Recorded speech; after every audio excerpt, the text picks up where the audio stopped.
भारत पर कंपनी का शासन हो गया। देखिए, वहां मीर कासिम युद्ध भूमि छोड़ के भाग गया, शुजा-उद-दौला युद्ध भूमि छोड़कर भाग गया, और उसके साथ शाह आलम मुगल नवाब युद्ध भूमि छोड़कर भाग गया। 4-5 हजार दशनामी नागा मरे। वहां मौजूद कौन कौन थे ये जानना जरूरी है। टिकारी के राजा बलवंत सिंह, सॉरी काशी के राजा बलवंत सिंह, परसागढ़ के राजा बुनियाद सिंह, बेतिया के राजा युगल किशोर सिंह, सारण के राजा फतेह बहादुर शाही। इनको बनारस के राजा ने युद्ध भूमि में पत्र भेजा और कहा कि ये भाई के विरुद्ध लड़ाई है। मुसलमान जीते या अंग्रेज जीते, इसमें खून बहाने से कोई लाभ नहीं है। भारत के भाग्य का फैसला हम बाद में करें। और 1767 से भारत में एक विद्रोह पैदा हुआ। इस विद्रोह को दबाने में वारन हेस्टिंग्स जो पहला गवर्नर जनरल था, उसकी बड़ी हालत खराब होगी। बहुत इसके विस्तार में नहीं जाएंगे, लेकिन उसकी आत्मकथा से एक लाइन लेते हैं। वो लिखता है कि neither Maratha nor Mughal biggest terror is military Brahmin from middle Ganga plain led by Fateh Bahadur Shahi. उस पर इंग्लैंड में एक कार्टून भी बना। वो क्या कह रहा है कि मेरा डर किसी मराठा से नहीं है, किसी मुगल से नहीं है। अंग्रेज शासन के लिए खतरा मध्य गंगा घाटी का सैनिक ब्राह्मण है, और इस सैनिक ब्राह्मण का नेतृत्व करता फतेह बहादुर शाही है। ये बात और कैसे स्थापित होती है कि किससे खतरा था। लंदन टाइम्स में कार्टून बनाया गया। कार्टून में दिखाया गया कि वारन हेस्टिंग्स को चेत सिंह का भूत सताता है। ये चेत सिंह बनारस का राजा था। हमारे इतिहास में पढ़ाया नहीं गया। जब चेत सिंह का विद्रोह 1781 में हुआ तो घोषणा की गई, अंग्रेजों के विरुद्ध युद्ध का सेनापति फतेह बहादुर शाही है। बनारस राजा के पास कोई पैसे की कमी नहीं है। मुसलमानों ने हमारे साथ जीना सीख लिया था, लेकिन हमारी संस्कृति और सभ्यता को अंग्रेज उखाड़ फेंकना चाहते हैं। इसलिए मैं आह्वान करता हूं डंके के चोट पर कि 18 वर्ष से अधिक का प्रत्येक युवक बनारस राजा की सेना में सम्मिलित हो, फतेह बहादुर शाही को साथ दे। टिकारी के राजा पंडित पीताम्बर सिंह, बेचू सिंह, बेचू राय वल्लभ, शिव प्रसन्न सिंह, भवानी शंकर, ये सारे तुम्हारे मिलिट्री कमांडर हैं। इनकी बात मानो। इसमें से कोई एक नाम ऐसा नहीं है जो गैर भूमिहार ब्राह्मण का है। ये युद्ध का आह्वान है। लेकिन हम बनारस राजा के डॉक्यूमेंट तक सीमित नहीं रहना चाहते हैं। इस देश में पहला बार कमीशन बनाया गया, जिस कमीशन को आपसे छुपाया गया है, और ये ऋचा के लिए बहुत जरूरी है। कागज इसको भेजा जाएगा, क्योंकि बिहार सरकार से आपको लड़ना पड़ेगा कि इस बिहार सरकार को किसने अधिकार दिया है। इस देश में भूमि जोतने वाले 12 जातियां एससी और एसटी है, और बिहार में आपको सिर्फ भूमिहार लिखा जा रहा है, जो भूमि अग्रहार ब्राह्मण भोजी सामंत का अपभ्रंश है। उनका इतिहास और आपका इतिहास एक नहीं है। आप उड़ीसा के भूमि जाति के हैं, आप घटवारों के कुल के भूमिहार हैं। क्यों लिखा गया है? इस पर मौन क्यों है? आचार्य जी चले गए, विवेकाचार्य जी। अपनी माटी से काम नहीं चलेगा, अपने रक्त से काम चलेगा। जब ये रक्त मिट्टी में पड़ता है तब मिट्टी सुगंधित होती है। ये रक्त बहुत महत्वपूर्ण है, इसलिए लड़ाई उस फ्रंट पे है। और ये सोची समझी चाल है कि आपको भूमिहार लिखकर आपका मान मर्दन किया जाए, आपको शूद्र बनाया जाए। ये ध्यान रखिएगा। स्वामी जी की लड़ाई भी इसी के विरुद्ध थी। इसलिए आप स्वामी जी के सच्चे उपासक तब कहे जाएंगे जब इस लड़ाई में विजित होकर दिखाइए और खड़े होइए। और आप आपके जो डिप्टी सीएम है, जो इतिहास में पहली बार, मैं उनको धन्यवाद देता हूं कि उन्होंने कहा मैं भूमिहार हूं, मैं चाणक्य का वंशज हूं। इतने आत्मबोध के लिए ताली बजाइए कि कम से कम इतना आत्मबोध राजनीति में एक को बचा है। मैं उनको जानता वानता नहीं हूं, लेकिन उन्होंने बात कही, इस बात के लिए मैं करतल ध्वनि चाहता हूं। एक रिपोर्ट है, नाम है सैमुअल चार्टर रिपोर्ट। 1782 में अंग्रेज सरकार ने कंपनी के कहने पर इंग्लैंड से एक व्यक्ति को भारत भेजा। क्यों भेजा ये जानना जरूरी है कि जब हिंदुस्तान का मुगल बादशाह हार मान लिया, जब बंगाल का नवाब हार मान लिया, जब अवध का नवाब हार मान लिया, तो ये कौन सी जाति है जो हमारे विरुद्ध लड़ाई लड़े जा रही है? ये उद्देश्य है उसका। ये कौन मिलिट्री ब्राह्मण है? वारेन हेस्टिंग्स इसको मिलिट्री ब्राह्मण कह रहा है, वो है कौन और ये लड़ाई क्यों लड़ रहा है? अब ये रिपोर्ट 1782 में कंपनी हेडक्वार्टर को और वारेन हेस्टिंग्स को समर्पित किया गया। उस पर डेटेड है। ये मैंने ब्रिटिश आर्काइव लंदन से मंगाया है। उसमें क्या लिखा हुआ है ये जानना आपको जरूरी है और सभी को जानना जरूरी है। केवल भूमिहार ब्राह्मण को जानना जरूरी नहीं है, जो किसी भी ब्राह्मण कुल में पैदा लिया है उसको भी गर्व होना चाहिए। इसलिए गर्व होना चाहिए कि एक ब्राह्मण इस राष्ट्र के साथ खड़ा था, इस सनातन धर्म के साथ खड़ा था। ये उस रिपोर्ट में दर्ज है। ये सारी जातियां हार मान चुकी है, लेकिन लिखता है कि फतेह बहादुर शाही एक ब्राह्मण है। वहां कोई भूमिहार नहीं लिखा हुआ है। ये जो कविता पढ़ने वाले लोग हैं कि भूमिहार बौद्ध थे, खेती करने से इनका धर्म गिर गया था। अरे चाणक्य पैदा करके, बाणभट्ट पैदा करके, पुष्यमित्र शुंग जैसा महाराजा पैदा करके, देवभूति कण्व जैसा महाराजा पैदा करके, स्कंदगुप्त जैसा नायक पैदा करके, इतिहास को चंद्रगुप्त विक्रमादित्य देकर वो ब्राह्मण नहीं है। योग्य ब्राह्मण वो है जो दान और कृपा का पात्र बना रहा गया। ये अंग्रेज की साजिश है। आयुधजीवी ब्राह्मणों के विरुद्ध अंग्रेजों की साजिश है। क्यों? ये चार्टर रिपोर्ट में लिखा हुआ है, सैमुअल चार्टर रिपोर्ट में। ये एक ऐसा ब्राह्मण है जिसके प्रति जनता की आस्था है। इसी आस्था को भंग करने के लिए आपको बदनाम किया गया है इतिहास में। सैमुअल चार्टर रिपोर्ट कहती है कि फतेह बहादुर शाही जिस ब्राह्मण कुल का है, उस कुल के प्रति जनता का आस्था है। और विद्रोह का सबसे बड़ा कारण यह है, जनता मानती है यह जाति जब तक युद्ध की मैदान में है यह पराजय है, यह हारेगी नहीं, ये जीत कर दिखाएगी। इस आस्था को हम तोड़ रहे हैं अपने को हीन बनाकर। यह आस्था नहीं टूटनी चाहिए थी। ये मैं कह भी नहीं रहा। और इस पर लिखा काम किसने काम किया? भारत के किसी इतिहासकार ने नहीं, क्योंकि क्षुद्र है। वो जानते हैं कि आपको गिराना कैसे है। वो जानते हैं, वो कहते हैं, रणवीर सेना पर एक नागेंद्र सिंह ने लिखा कि नया मुल्ला ज्यादा प्याज खाता है, इसलिए सवर्ण होने का ज्यादा गौरव भूमिहार कर रहा है और नक्सलिज्म के खिलाफ लड़ रहा है। ये उसका दोष भाव है, क्योंकि वो अपना इतिहास नहीं जानता है। इसलिए मैंने उसको चिट्ठी लिखी थी और निश्चलानंद को भी लिखी थी कि भूमिहार ब्राह्मण क्या है। आप खुले शास्त्रार्थ बस करो कि मिथिला का गौरव भूमिहार ब्राह्मण कैसे है, ये मैं तुम्हें बताऊंगा, क्योंकि उसने उद्योतकर, उदयनाचार्य और यहां तक कि विद्यापति भी दिया है।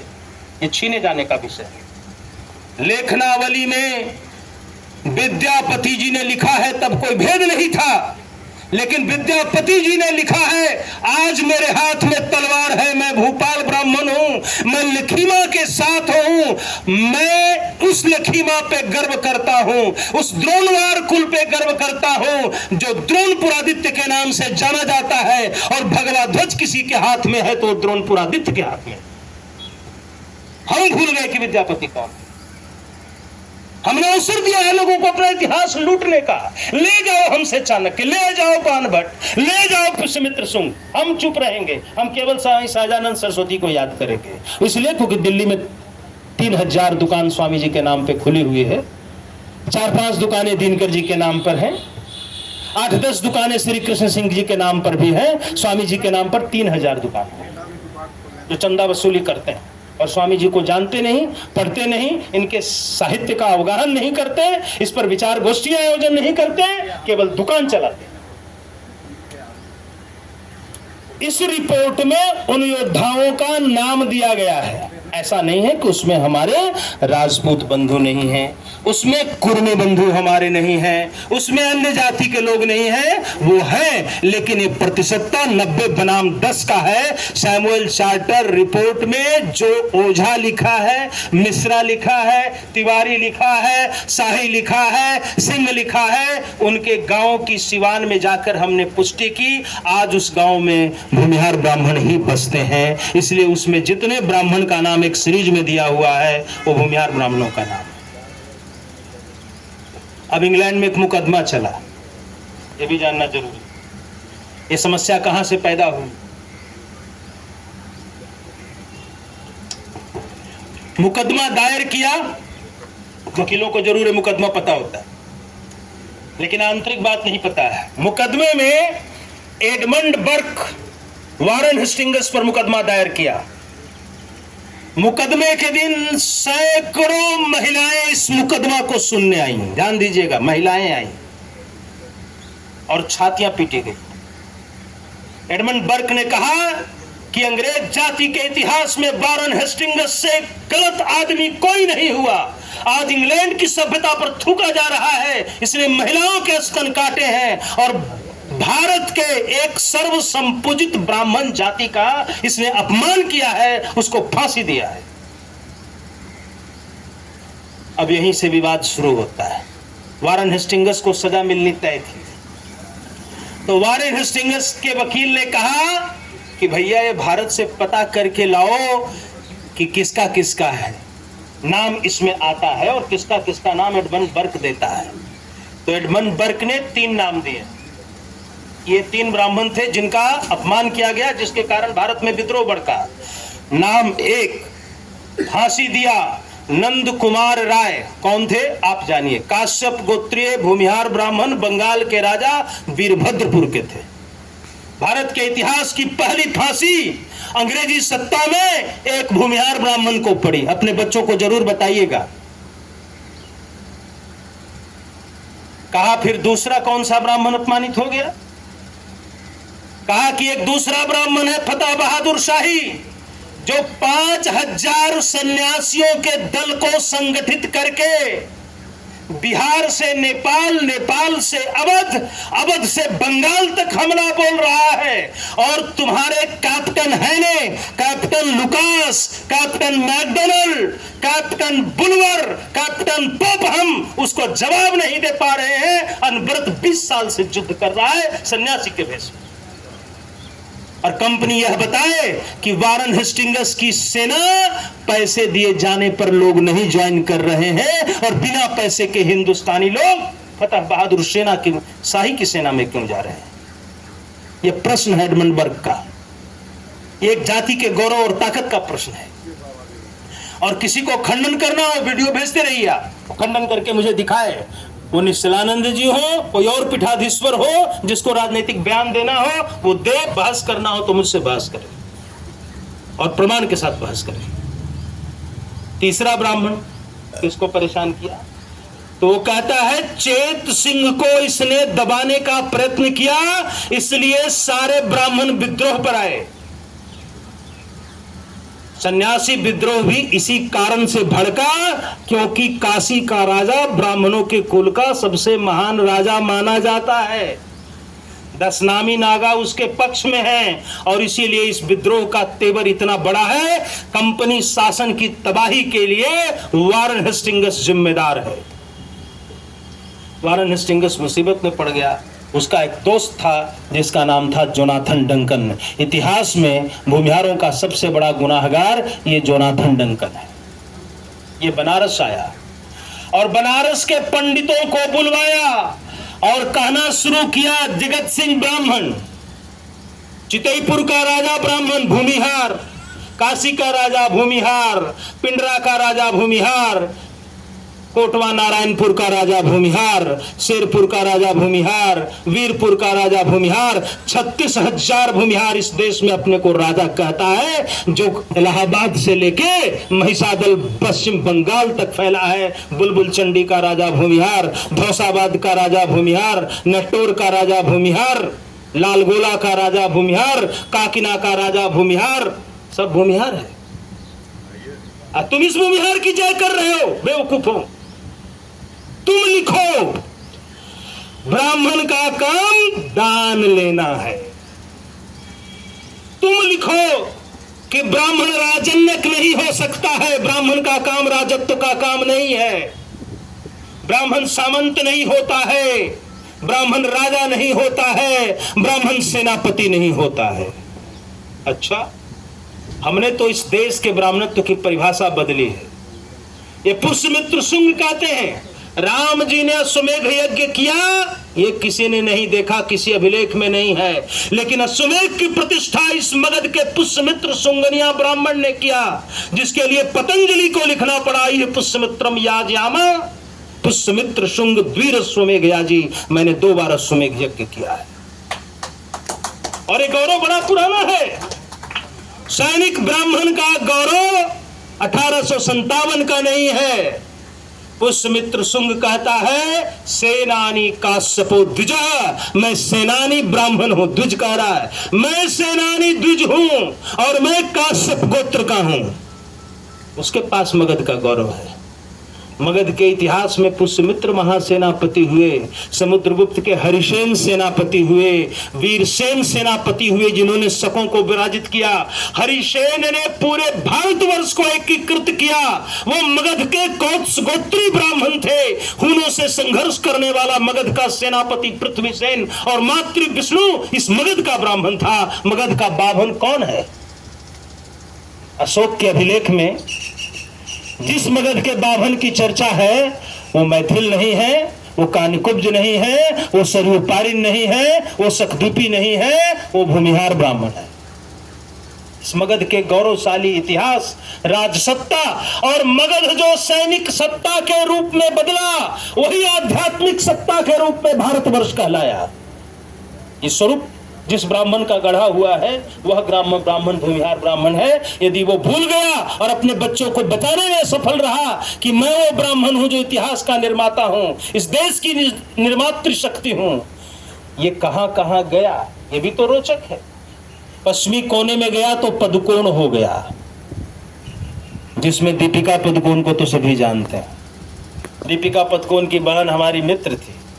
वो अपने पिता को भी लेकर आई और कहा कि हम भूमिहार ब्राह्मणों के बारे में जानना चाहते हैं। इस मगध का अनिरुद्ध ब्रह्म कविराय चोल राजा का जब महासेनापति बना, तब वो कडारम से लेकर श्रीलंका, श्रीलंका से लेकर मलय द्वीप पर विजय पाया, और ये चोलों के अभिलेख में है। आज भी वहां राजगृह है, आज भी वहां पाटलिपुत्र अयंगार है, और उसने मात्र 52 गांव की जमींदारी ली थी, क्योंकि मगध में 52 का गौरव, 52 गांव ये एक यूनिट है।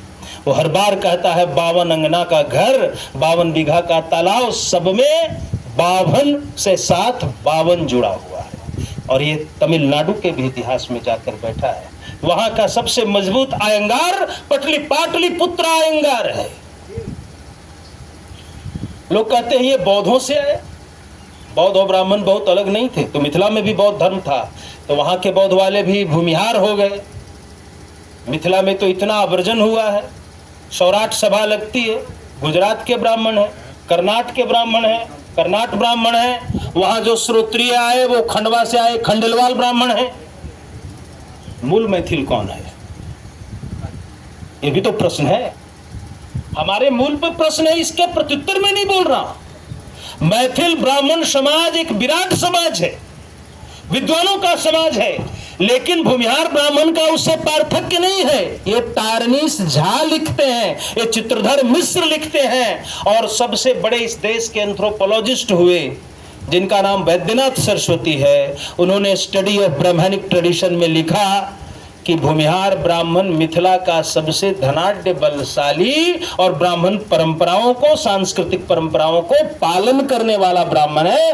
वो किसी भी प्रकार से ब्राह्मण कर्म से च्युत नहीं है। ये बात अलग है कि वह ज्यादातर पूजा पाठ कराकर अपनी आजीविका नहीं चलाता है, और यही सत्य है, क्योंकि वैद्यनाथ सरस्वती जो कुल श्रोत्रिय कुल के थे, उन्होंने बात लिखी है। एक बात हमें और जानना चाहिए, इतिहास में बहुत सारे ब्राह्मण हुए जो स्वामी जी से भी आगे बढ़कर लिखे। ये बात भी हम भूमिहारों को पता होना चाहिए। एक ब्राह्मण बलदेव उपाध्याय, जन्म कुल शरीर पारण ब्राह्मण, उसने लिखा कि भूमिहार ब्राह्मण में ऐश्वर्य और बल का ऐसा संगम था कि दूसरे ब्राह्मण में था ही नहीं। पांडित्य और वीरता का ऐसा संगम होने के कारण दूसरे ब्राह्मण भी इससे विद्वेष करने लगे। एक शरीरपारण ब्राह्मण ने लिखा। एक और शरीरपारण ब्राह्मण हुए जिन्होंने ब्राह्मण ग्रंथ अनुशीलन में लिखा है, इसी बात को लिखा है कि एक ही कारण है, लोग ईर्ष्या करते हैं क्योंकि भूमिहारों के समान धन और बल अन्य ब्राह्मणों में नहीं है। छोटे लाल शर्मा श्रोत्रिय, उन्होंने जाति गंगा नाम की किताब लिखी, बहुत मोटी किताब। उसने स्वामी जी ने प्रत्यक्ष खंडन नहीं किया है, लेकिन छोटे लाल शर्मा श्रोत्रिय ने खंडन करके कहा है ब्राह्मण है, ब्राह्मण है, ब्राह्मण है, और इस ब्राह्मण के विरुद्ध वैमनस्य भी है, वैमनस्य भी है, वैमनस्य भी है। इससे वैमनस्य है लोगों। तो ये मत सोचिए कि हम लोगों ने केवल अच्छा लिखा है अपने बारे में, दूसरे ब्राह्मण कुलों ने भी लिखा है। 1925 में कान्यकुब्ज ब्राह्मण सभा इसकी घोषणा करता है कि भूमिहार को वो सभी अधिकार प्राप्त हैं जो किसी कान्यकुब्ज ब्राह्मण को है, किसी सारस्वत ब्राह्मण को है। बल्कि भूमिहारों का पहला उल्लेख कहाँ मिलता है, यह भी महत्वपूर्ण है। वह बृहद कान्यकुब्ज कुल दर्पण नामक पुस्तक है, जिसमें लिखा हुआ है कि बाबर के आक्रमण के समय अनंतराम त्रिवेदी नाम के भूमिहार ब्राह्मण ने मदारपुर में भीषण युद्ध किया, जिसमें सभी ब्राह्मण मारे गए। मदार पुराख्यम भूमिहार द्विजास्तुए तेभ्यस्य ब्राह्मणस यवनेन्द्रश्चैव महायुद्धम संभूतपुरा तेभ्यस्य ब्राह्मणाः सर्वे पराजिताः अभ्वंस्ततः। सारे ब्राह्मण पराजित हुए, लेकिन ये लड़ाई भूमिहार ब्राह्मण के नेतृत्व में लड़ी गई थी। एक कान्यकुब्ज प्रशस्ति के काश्यप गोत्र प्रकरण का वर्णन है। और भूमिहार ब्राह्मण की परिभाषा स्वामी सहजानंद सरस्वती ने नहीं लिखी। एक स्वामी को और याद कर लीजिए और दिल में बसा लीजिए, उनका नाम था हंसानंद सरस्वती। इन्होंने कौशिक गोत्र प्रकरण में 22 श्लोक भूमिहारों के बारे में लिखे।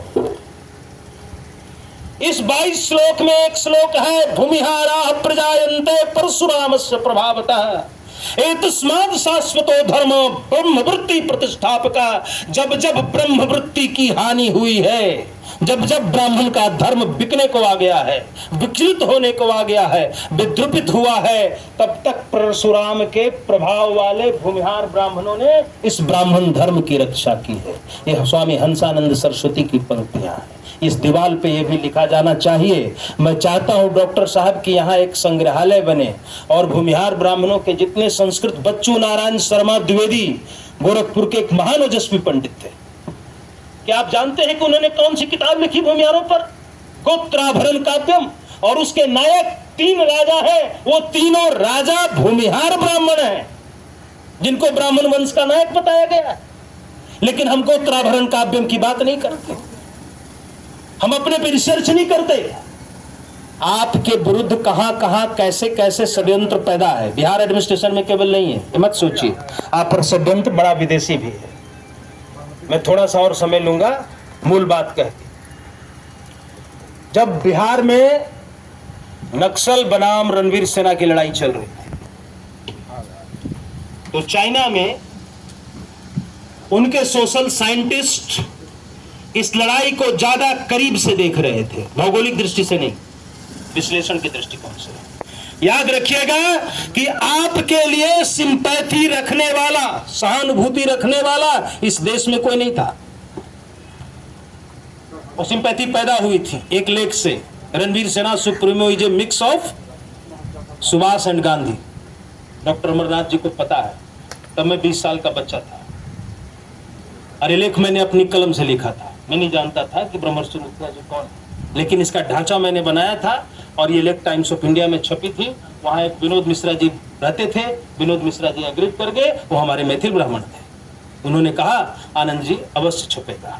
विरोध हुआ, लेकिन विनोद मिश्रा जी आज इस दुनिया में नहीं है, वो डटे रहे, ये लेख छपा था। चाइना ने क्या लिखा, वो पंडित जी सो रहे हैं, पंडित प्रवर आपसे ही कह रहा हूं, आप ओजस्वी व्यक्ति हैं, सो क्यों रहे हैं? चाइना ने लिखा कि रणवीर सेना क्या है, वो सही लिखा, भारत ने नहीं लिखा, ये आपको जानना चाहिए। लिखा कि इस समय मध्य गंगा घाटी की एक जाति नक्सलवाद के खिलाफ लड़ रही है। ये जाति एक प्राचीन ब्राह्मण जाति है जो हारना नहीं जानती है। नक्सलियों का, एमसीसी का बिहार में युद्ध निर्णायक दौर में है। जब तक इसका दमन नहीं होता है तब तक लेनिनवाद, माओवाद बिहार झारखंड की धरती नहीं, उससे नीचे की धरती पर सफल नहीं होगा। हमारा गठजोड़ सफल नहीं हो सकता है। इसलिए राजनीतिक रूप से इस जाति का दमन आवश्यक है। तो इस जाति के मान मर्दन के लिए छुपे हुए वामपंथियों ने अपना तमंचा खोला और स्वामी जी के ब्रह्मर्षि वंश विस्तार के बाद कोई प्रश्न नहीं उठ रहा था कि भूमिहार ब्राह्मण है कि अब्राह्मण है। पर लालू के सत्ता में आने के बाद एक व्यक्ति ने, अरविंद मोहन मिश्र ने लिखा अथ भूमिहार गाथा, और उसमें कहा यह बौद्ध ब्राह्मण है, कुछ मत के अनुसार सिंह लिखता है, इसलिए राजपूत और ब्राह्मण का मिश्रण है। वाह रे वाह, इनको पता नहीं कि सिंह कहते किसको है। सिंह किसी राजपूत जाति का सरनेम नहीं है। सिंहम उपैति लक्ष्मी, जो कर्मठ है वो लक्ष्मी का उपार्जन करता है। समान सामंताधिपत्यार्थे सिंह उपाधि नामम, सिंह सेनापति के रूप में जिसको सिंह की उपाधि मिली है। और केवल बिहार में सिंह लिखते हैं ऐसा नहीं, दरभंगा के राजा भी सिंह ही लिखते हैं, बनेली के राजा भी सिन्हा लिखते हैं, उन पे दोष लागू नहीं होता। वो खान लिखते हैं, दोष लागू नहीं होता। ठाकुर वो भी लिखते हैं, हम लिखते हैं तो हमने तकुरा लिखकर अपराध कर दिया। वो खान लिखते हैं तो खान अपराध नहीं है। जवाहरलाल नेहरू के सारे रिलेटिव्स का नाम था मुल्ला, पंडित जगत नारायण मुल्ला। वो मुल्ला लिखते हैं तो दोष नहीं है, वो काजी लिखते हैं दोष नहीं है, वो खान लिखते हैं दोष नहीं है। हमने शहंशाह शासक होने के बदले शाही लिखा है तो दोष है। राजा होने के परिणामतः राय, रायन से राय लिखा है तो दोष है। सिंह लिखा है तो दोष है। चोरों, धार्मिक चोर को पकड़ के दंडित करने के अधिकार के कारण चौधरी लिखा है तो दोष है। राय, प्रधान, चौधरी, सिंह, शाही, ये सरनेम हमारे पूर्वजों को तिवारी, मिश्रा, दुबे के अलावा प्रशासनिक कार्यों के कारण मिला था। इसमें जाति दोष का कोई प्रश्न नहीं है। मगध का तो एक एक ब्राह्मण कहता है कि मैं कपिंजल घोड़ों पर सवार हूं, ये छठ के गीत में है। वो मगध का कौन ब्राह्मण है जो कपिंजल और हरितासों पे सवार होकर वाहली की विजय करता है? इस भारत को उत्तरम समुद्रस्य हिमाद्रस्य दक्षिणम वर्षम तद भारतम नाम भारतीय संतति कहने वाला मगध का ब्राह्मण विष्णु पुराण का महापंडित किस कुल का ब्राह्मण है, यह निर्धारित होना चाहिए। यदि इतिहास का बंटवारा है तो हम इस बंटवारे में लिखेंगे कि चाणक्य हमारा है, हम लिखेंगे बाणभट्ट हमारा है, हम लिखेंगे समुद्रगुप्त हमारा है। फिर दूसरा अधिकार का दावा क्यों करेगा? लड़ाई इतिहास लेखन की है। ये देश आपका साथ नहीं देगा, याद रखिए। अब कोई राधा कृष्ण चौधरी कायस्थ नहीं बचा है जो ईमानदारी से लिखेगा कि ओइनवार कुल संभवतः भूमिहार ब्राह्मण कुल है, नहीं लिखेगा। अब ऐसा कायस्थ नहीं है। अब मदन मोहन गालवीय जैसा ईमानदार जुझोतिया नहीं। अब तो विद्वेषित मन है, विद्रुपित मन है, विकृत मन है। आज तो होड़ मची है कि आपकी अवमानना कैसे की जाए, आपके कुल की पुत्री की अवमानना कैसे की जाए। पेंसिल्वेनिया और वेटिकन लिखता है कि भारत में एक जाति है जिसमें 1% भी कन्वर्जन नहीं हुआ। ये वेटिकन को बड़ी चिंता है हमारी जाति की, और मगध की खास चिंता है।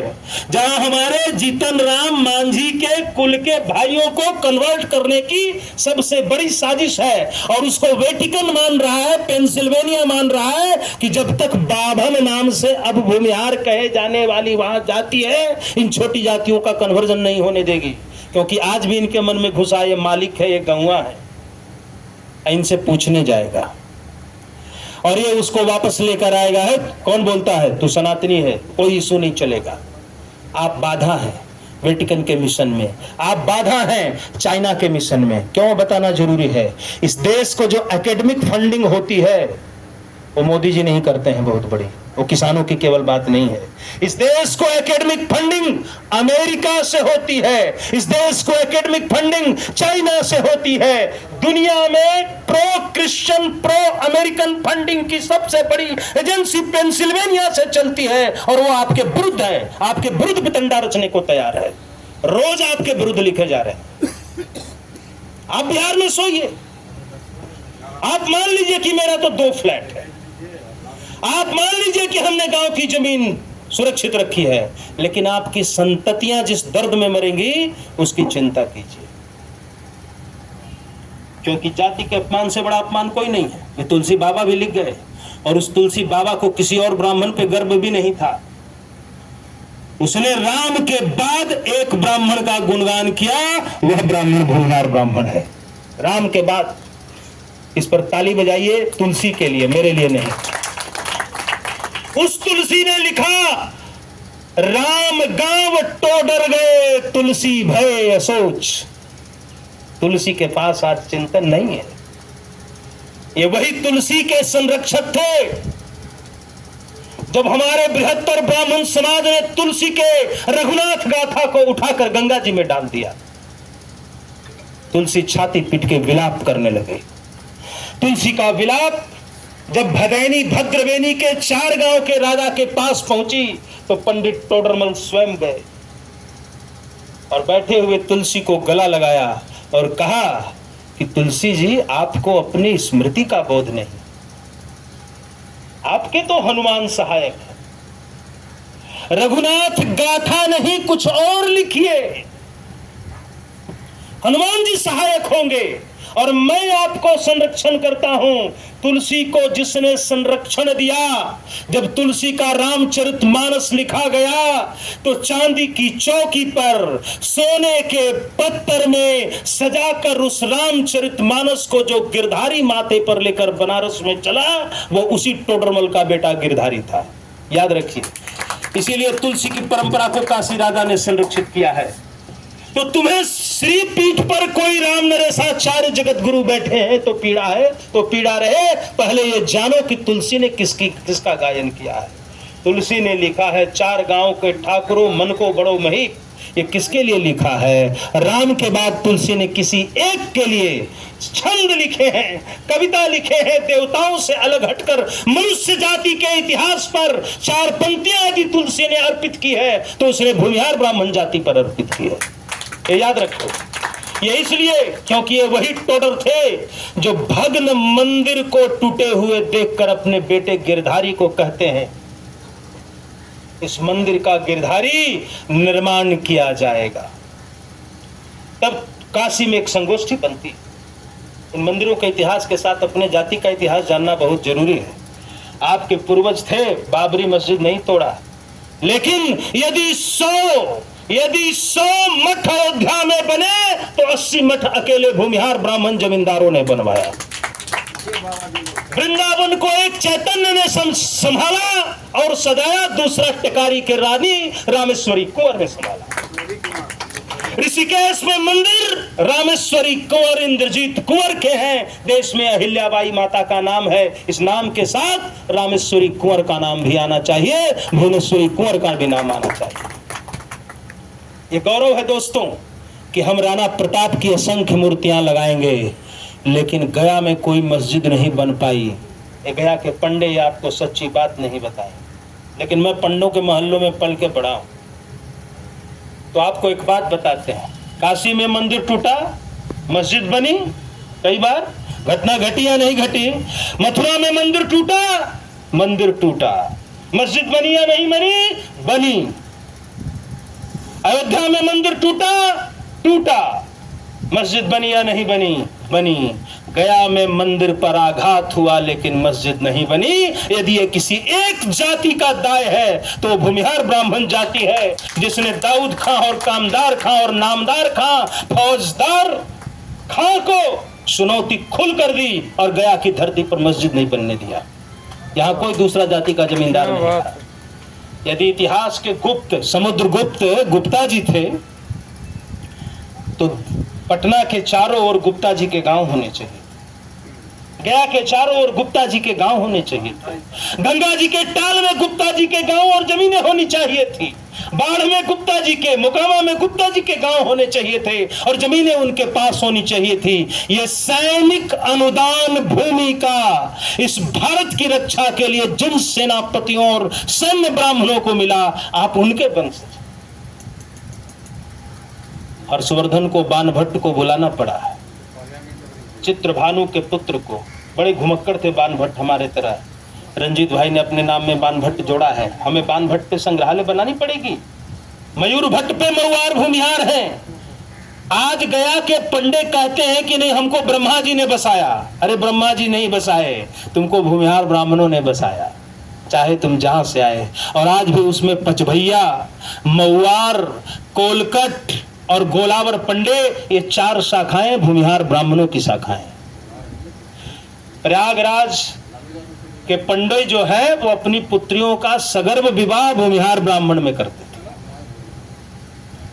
तो इतिहास पर हम दृष्टि डालेंगे। हमारे देश के इतिहासकार आपके लिए अच्छा नहीं लिखेंगे। 2 इतिहासकार अमेरिकन हैं, इनकी हम बात जरूर करेंगे तो 5 मिनट में संभाषण समाप्त करेंगे। इन दोनों इतिहासकार में एक का नाम है क्रिस्टोफर बेली और दूसरे का नाम है आनंद यांग। ये दोनों इतिहासकार भूमिहार ब्राह्मण के ताकत के बारे में कुछ लिख रहे हैं। आनंद यांग की किताब का नाम है द लिमिटेड राज, परिसीमित राज हिंदी करेंगे तो, लेकिन बेहद ताकतवर राज, जिनकी सीमाएं छोटी थी, सेना छोटी थी, लेकिन अदम्य साहस था। और वह साहस कैसा था कि सारण के राजा युवराज शाही ने जब चाहा तो अफगान सैनिक को, अली कुली खां को उसने पराजित किया। उसकी 8 तोपें एक साथ ध्वस्त की और पहली बार कोई अफगान बिहार की धरती पर हारा। इस युद्ध का नेतृत्व वत्स गोत्रीय मयूर भट्ट के वंशज पंडित युवराज शाही कर रहे थे। हम लोग अपने नाम में पंडित लगाने में बड़े घबराने लगे, लेकिन आजादी की लड़ाई में पंडित रामानंदन मिश्र पंडित ही कहे जाते थे। नेहरू के मंत्रिमंडल के श्यामनंदन मिश्र सारे ब्राह्मण समाज के नेता माने जाते थे और दिनकर जी को भी जवाहरलाल नेहरू प्यार से पंडित दिनकर ही कहा करते थे। ये आपको ज्ञात होना चाहिए। और गंगा शरण सिंह के नाम में सिंह था, लेकिन वो पंडित गंगा शरण सिंह कहे जाते थे। योगेंद्र शुक्ला पंडित योगेंद्र शुक्ला कहे जाते थे। हम आज अपने संबोधन में किसी अपने अग्रज को, पूर्वज को, किसी अपने बड़े भाई को, किसी अपने पितृवंश के नायक को कभी पंडित नहीं कहते। तो हमने तो ठान लिया है कि हम अपना मान मर्दन खुद करेंगे। यह क्रिस्टोफर बेली क्या कहता है और आनंद यांग क्या कहता है, ये हम सभी लोग समझेंगे। तो आज का इस सूत्र वाक्य होगा, क्रिस्टोफर बेली कहता है कि भूमिहार ब्राह्मण की सबसे बड़ी शक्ति क्लैन फ्रेटर्निटी है, अपनी सहजातीय भ्रातृत्व है। एक भूमिहार दूसरे को भाई समझता है। यही वो कारण है कि बेतिया का राजा जब चाहे, जिसकी सैनिक क्षमता 10,000 है, काशी के राजा उसकी सैनिक क्षमता 20,000 है, वो जब चाहे तो उसका 4 लाख भाई उसके साथ युद्ध लड़ने को तैयार हो जाता है। इसी शक्ति के कारण भूमिहार ब्राह्मण अपराजेय है। जब तक यह भ्रातृत्व की शक्ति कायम रहेगी, आप अपराजेय रहेंगे। ये मैं नहीं कह रहा हूं, ये क्रिस्टोफर बेली ने लिखा है। एक बात आनंद यांग ने लिखा है भूमिहार ब्राह्मण के बारे में द लिमिटेड राज में, और एक बाजार इंडिया उसकी किताब है, बहुत खूबसूरत किताब है। बाजार इंडिया में क्या लिखा है वो जानिए। अकेले एक भूमिहार ब्राह्मण वंश ने उत्तर भारत की जो सनातन धर्म के तीर्थ बिखरे हुए थे उस सारे तीर्थ के सांस्कृतिक और आध्यात्मिक परिदृश्य को बदला है। It is Bhumihar Brahmin the only caste that has changed the religious and spiritual landscape of North India. ये विदेशी ने लिखा है, आपके लिए ये कोई यहां नहीं लिखने वाला है, आपके लिए अच्छा ये कोई नहीं लिखेगा, चाहे इतिहास हिंदुस्तान के किसी जाति, किसी बिरादरी, किसी राज्य का व्यक्ति लिखे। एक अमेरिकन हिस्टोरियन जिसकी मां चाइनीज है, वो लिखता है कि मैंने भारत पर गंभीर अध्ययन किया, और वो नॉर्थ भारत इंडिया के ऊपर उसकी पीएचडी है। उसने लिखा कि उत्तर भारत के तीर्थ गया, काशी, अयोध्या, मथुरा, वृंदावन, हरिद्वार, ऋषिकेश, बद्रिकाश्रम, इनका स्वरूप किसी ने बदला है तो भूमिहार ब्राह्मण जाति है। एक ईमानदार कथन किसी अमेरिकन इतिहासकार का। दुर्भाग्य से हमारे देश का कोई इतिहास इस पर लिखेगा नहीं, आप पर व्यंग करेगा। सोशल मीडिया पर उधर आचार्य जी बैठे, एक स्वजन को चिंतन आया, उन्होंने भू मंत्रा छोड़ दिया और उस पर कई स्वनाम धन्य पंडित कूद गए।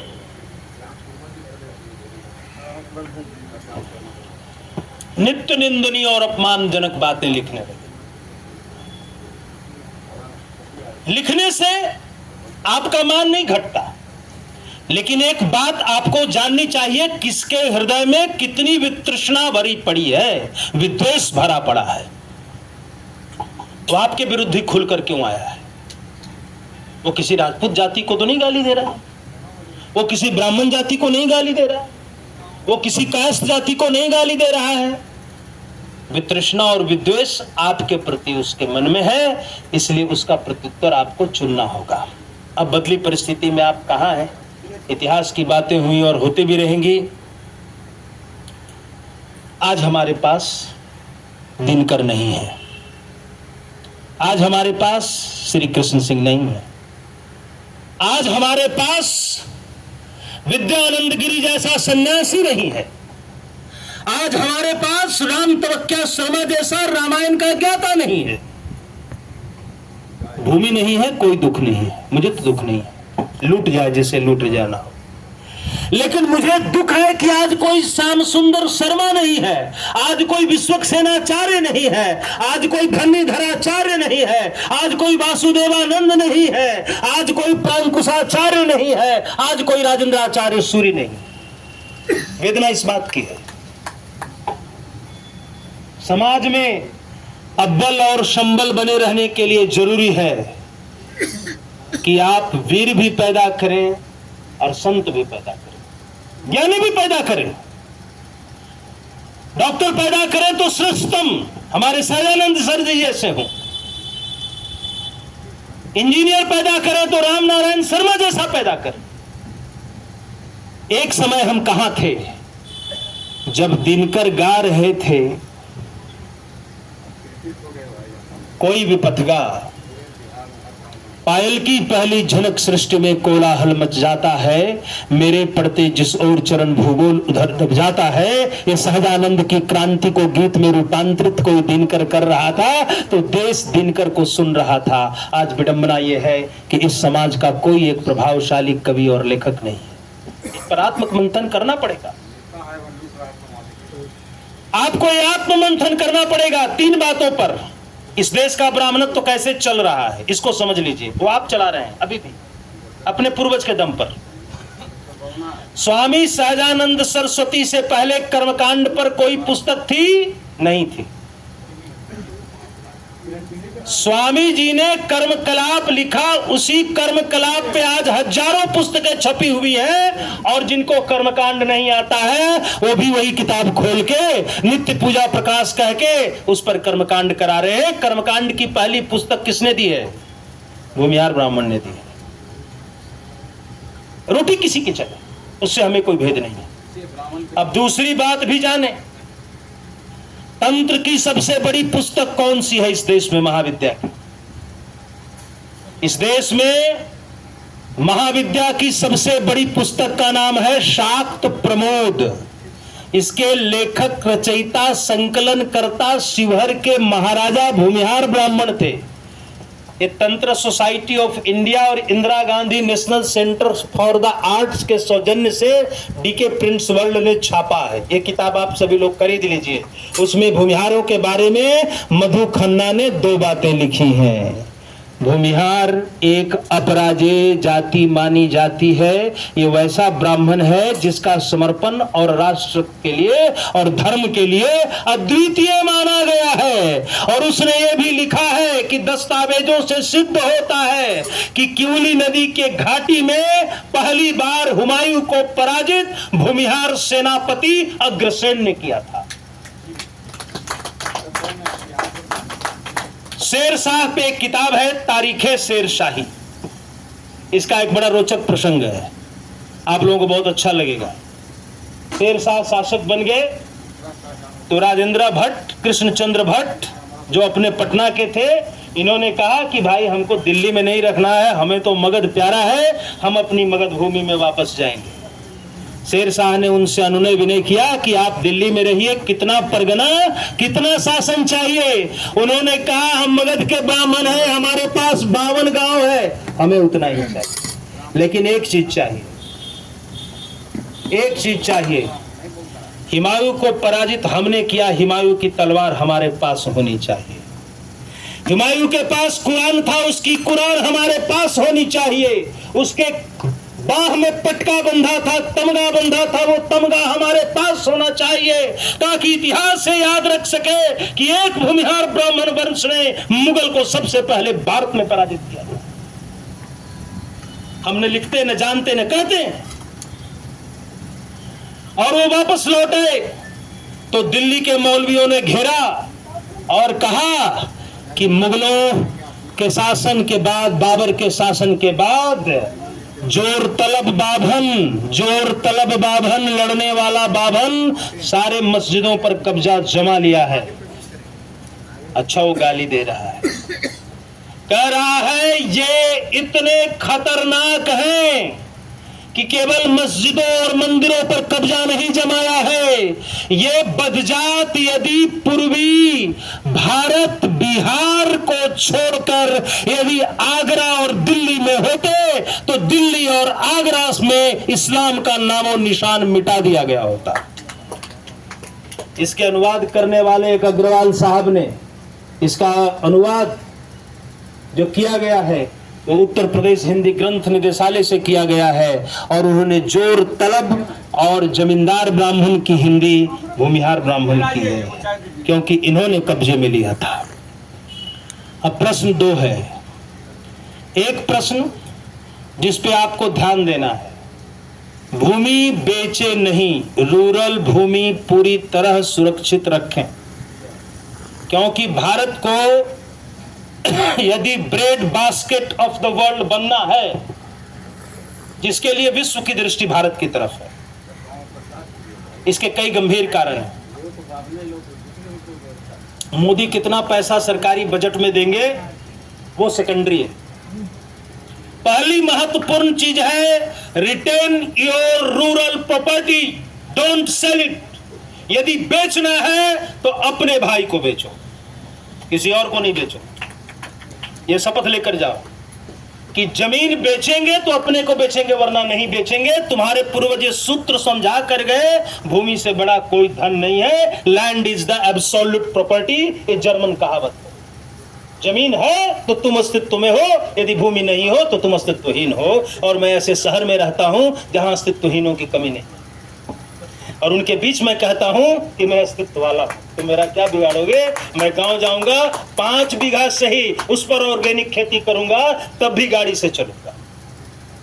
ये पूर्वज की अर्पित संपदा है। दूसरा सूत्र यह है, अर्बन प्रॉपर्टी का विस्तार करो, चाहे जिस रूप में।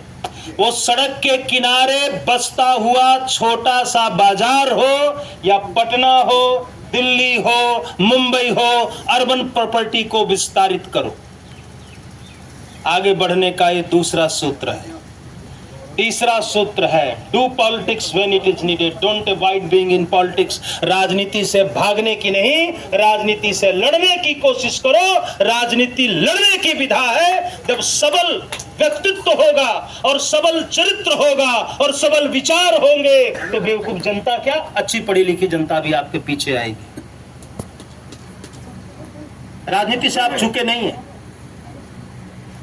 और ये हरगिज नहीं होगा कि जिसका जितनी आबादी उसका उतना उत्तरदायित्व होगा। एनिमल फार्म एक बहुत बढ़िया अंग्रेजी का वो है, वो रसिया की क्रांति पर लिखा गया है। सुगरों ने, गिदड़ों ने, सबने एनिमल फॉर्म में हल्ला मचाया, नेतृत्व मेरे हाथ होगा, नेतृत्व मेरे हाथ होगा।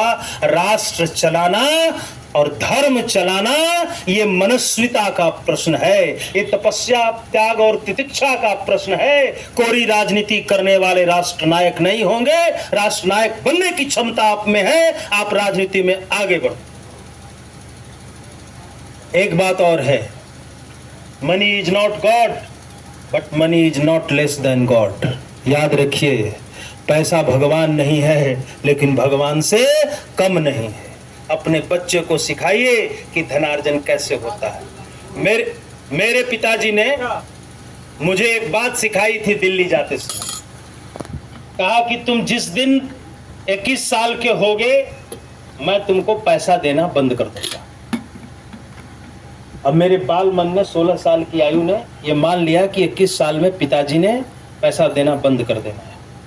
वो बोले कि मेरी इच्छा तो थी 18 साल में ही बंद कर दूं तुम्हें, लेकिन मैं सोचता हूं कि तुमको 3 साल का रिलैक्सेशन और मिलना चाहिए। मैंने नित्य सोचा हमारे पास पैसा कितना आएगा, कैसे आएगा। मैं ये नहीं कि बहुत धनी आदमी हूं, लेकिन फिर भी मैंने दिल्ली में 24 साल में, डॉक्टर साहब वहां गए हैं, 24 लाख का एक मकान खरीदा और वो लोगों को ज्ञान देकर, क्योंकि मेरे अंदर वो अंतर्बोध बस गया था कि मुझे अपने सर्वाइवल के लिए पैसा कमाना है। आप अपने बच्चे को, अपने बेटी को, अपने बेटा को कदाचित पंगु मत बनाइए। ये सिखाइए कि पैसा कमाना पड़ेगा। धन में शक्ति है, wealth is power, technology is power, accept it. तकनीकी में शक्ति है, धन में शक्ति है, चाहे जो कार्य करते। सुलभ शौचालय चलाने वाले ने पैसा कमाया कि नहीं बनाया। मैं बिंदेश्वर पाठक जी से बहुत मिलता था। आज रास्ते में आ रहे थे तो उनके यहाँ से एक क्यूरेटर, शिखा नाम है, इसी पटना शहर के है, उसका फोन आया था किसी एक तिवारी जी के नौकरी के प्रसंग में। तो मैं जाऊंगा, मैंने देखा सुलभ शौचालय से पैसा ही निकाला। सोचा कि क्या कर सकते हैं और एक क्रांति भी हो गई, रेमन मैग्सेसे अवार्ड भी मिल गया, पद्मश्री भी हो गए। तो ऐसा नहीं है कि केवल एक पंथ पर चलते रहने से प्रगति मिलेगी। अपने सोच को बहुआयामी बनाइए और उपार्जनोन्मुखी बनिए, यह बहुत जरूरी है। और अंत में एक बात अपने बच्चे को बताइए, तुम्हारा कुल चाणक्य का कुल है, तुम्हारा कुल उस मित्र का कुल है, तुम्हारा कुल उस स्कंदगुप्त का है जो लिखता है हुर्नैवस्य समागतस्य समरे दुर्भ्याम धरा प्रकंपिता। हूनों के आक्रमण के सामने मैंने वो युद्ध लड़ा है कि पूरी धरती प्रकंपित हो गई। मेरे छाती के बल से धरती प्रकंपित हुई है और मेरे सारंग की ध्वनि, मेरे धनुष की ध्वनि की टंकार मलेच्छ और यवन देशों में गूंज रही है। वो वीरता पैदा कीजिए। यदि सेना में बच्चा जाता है तो उसको बताइए कि तुमसे अधिक ताकतवर कोई नहीं। और ऐसा है भी, ऐसा नहीं है कि ऐसा नहीं है, ये मैं बता रहा हूं। आप सेना में कहां पिछड़ते हैं उस पर भी मैंने अध्ययन किया। लेकिन कश्मीर में मैंने एक डोगरा कमांडर से मेरी मुलाकात हुई और मेरे से बात करते करते उसने पूछा कि हु आर भूमिहार्स। तो मैंने कहा they are Brahmins who are always invincible। कहा that's right, I would like to shake hand with you, but I want to know you are a Bhumihar. मैंने कहा of course, who can say this? ये और कौन कहेगा? ये मैं कहता हूँ ना, ये मैं कह रहा हूँ। उसने कहा मैंने अपने सैनिक जीवन में बिहार की एक जाति में अदम्य साहस देखा है, और उस जाति का हमारा एक छोटा जवान हो या हमारा कोई ब्रिगेडियर हो, वो ताकत भूमिहार के पास है। ये ताकत उसके अंदर आज भी जिंदा है। और उसने मेरे को सैकड़ों उदाहरण दिए, 10-15 शर्मा कमांडर्स के बारे में बताया कि उनके साथ मेरा जीवन कैसे बीता, और मैं इस जाति को प्रणाम करता हूं। आप प्रणम में थे, प्रणम में रहेंगे, इसलिए वीरता को बनाए रखिए, धन को बनाए रखिए, प्रज्ञा को बनाए रखिए, स्वाभिमान को बनाए रखिए, और सच को सच कहने की क्षमता भी बनाए रखिए। आप अजय थे, अजय रहेंगे। जय मां सरस्वती, जय सरदार। बहुत अच्छा, बहुत अच्छा।